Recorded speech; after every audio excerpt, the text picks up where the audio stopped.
আল্লাহর ওলিরা ডাক দিয়ে বলছেন এখনো বুঝছ নাই কোন কিতাবের কথা কোন কোরআনের কথা বলা হচ্ছে। আল্লাহ ওয়ালা ডাক দিয়ে বলছেন দালিকাল কিতাব দ্বারা রব্বে কারীম বুঝাতে যাচ্ছেন এটা সেই নবী লা রাইবা ফীহি, যে নবীর মধ্যে সন্দেহ তালাশ করিস না। তার নবীর আমার নবী এসেছেন উম্মতের হেদায়েতের জন্য, গিয়েছেন শাফাআতের জন্য। যখন নবীকে চিনতে পারলাম তখনই আমাদের কাছে সবকিছু ক্লিয়ার হয়ে গেল। এজন্যই তো কোন আশিক বলেছেন নিসার তেরি চাল পহল পর হাজার ঈদে রবিউল আউয়াল সিवाय इब्लीस के जहां में सभी तो खुशियां मना रहे हैं।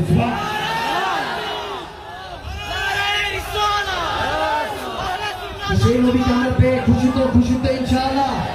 আজকে এটা শুধু কেবল শুরু, আগামী বছর ইনশাআল্লাহ এর থেকে বড় আয়োজন আমরা উপহার দিতে যাচ্ছি ইনশাআল্লাহ সারা দিন ব্যাপী।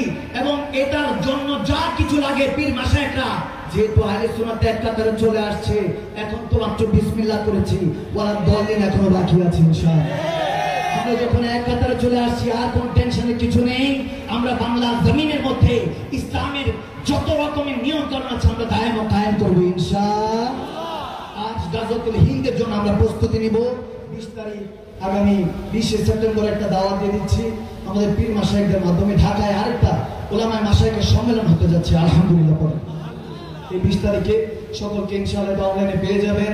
সকলকে মোবারকবাদ এবং সাধুবাদ জানিয়ে আমি সালাম জ্ঞাপন করছি। আসসালামু আলাইকুম ওয়া রাহমাতুল্লাহি তাআলা ওয়া বারাকাতুহু। আশিকান মুস্তাফা সাল্লাল্লাহু আলাইহি সাল্লাম শুকরিয়া জ্ঞাপন করছি।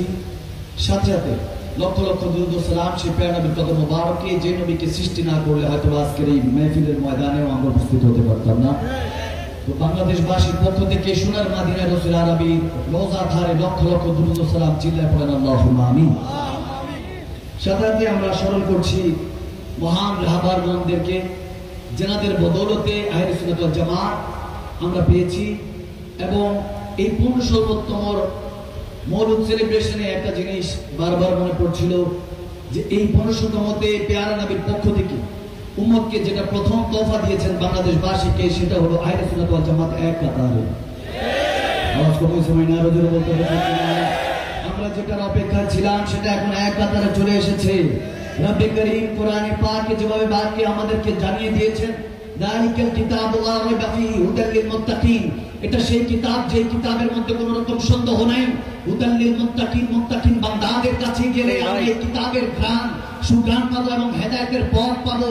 যখন জিজ্ঞেস করতে লাগলাম মাওলা তখন বলতে লাগলেন যে হ্যাঁ মুত্তাকিনদের কাছে যাও। আমাদের স্টেজের মধ্যে আজকে মুত্তাকিনরা বসে আছে।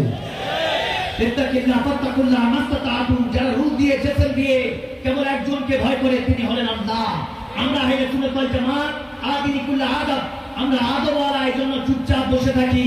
এখন আমরা ধরে রেখেছি, ছেড়ে দিলে রাসূলের সিংহরা কে ছিঁড়ে ফেলে দেবে। এখনো অনেক ওলামায়ে কেরাম আছেন যারা ঈদে মিলাদুন নবী সাল্লাল্লাহু আলাইহি সাল্লাম সারা বাংলাদেশ বা সারা পৃথিবীতে উদযাপন করেছেন। শুধু আমরা এতটুকু বলতে চাই, রব্বে করিমকে জিজ্ঞেস করলাম আল্লাহ কোরআন নিয়ে এত কন্ট্রাডিকশন কেন, আমরা কেন আলাদা হয়ে যাচ্ছি? এই তো সে কোরআন যে কোরআন পড়ে আবু বকর সিদ্দিক আকবর হয়েছিলেন।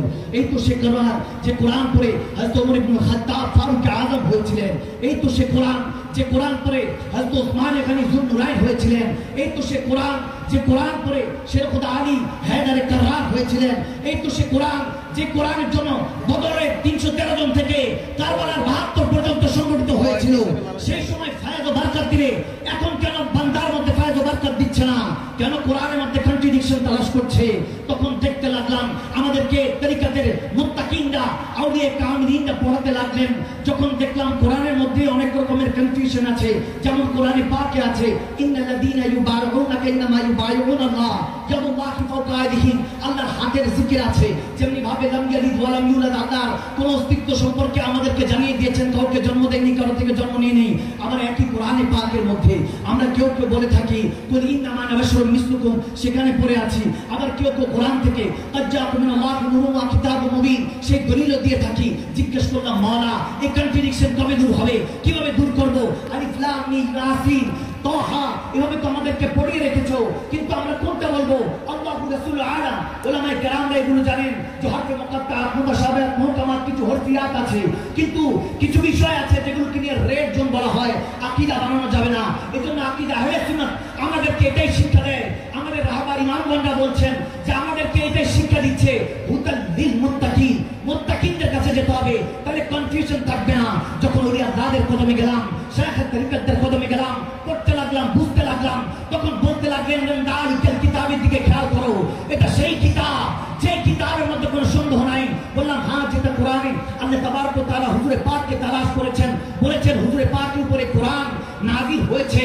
আর সে যখন আরশের মালিক লৌহে মাহফুজ থেকে ইকরা বিসমি রাব্বিকাল্লাযী খালাক আয়াত কারিমাগুলি এই জমিনের শেষ চিঠি, শেষ বার্তা আমাদের জন্য পাঠাচ্ছিলেন, পেয়ারা নবী সিনা মুবারকে পাঠিয়েছেন। ইমামগণরা ডাক দিয়ে বলে নাদান বান্দা বুঝোস নাই কোরআন কার কথা বলা হচ্ছে। পড়তে লাগলাম, বুঝতে লাগলাম, আউলিয়া কামিলিনরা শিখাতে লাগলেন। কোরআন যখন অবতীর্ণ হয়েছে সাহাবায়ে কেরামরা জিজ্ঞেস করেছেন ইয়া রাসূলুল্লাহ, ইয়া হাবিবাল্লাহ, এটা কি? তখন বলছেন হাযাল কালাম কালামুল্লাহ, আল্লাহর কালাম। যখন এটা জানতে পারলাম, বুঝতে পারলাম, শেষ কথা 1-1.5 মিনিটে বুঝে যান, তখন আমাদের সমস্ত কিছু কন্টিনিউশন থেমে যাবে, সব মুসলমানরা এক কাতারে চলে আসতে পারবো। যখন বলতে লাগলেন ইমামগণ আমাদেরকে শিখাতে লাগলেন যে এইটাই সে কোরআন। বললাম হ্যাঁ, আমার হুজুর থাকাকালীন অবস্থায় এই কোরআন ছিল না, এই কোরআন একত্রিত ছিল না, কিতাব বই হতো না, তা একত্রিত হওয়া লাগে। আমার রাসূল আরবি 50 ইয়ার্স লেটার, 50 বছরের ইন্তেকালের 50 বছর পর পর্দার পরে জাহিরি আবু বকর সিদ্দিকের হুকুমে ওসমানী গানি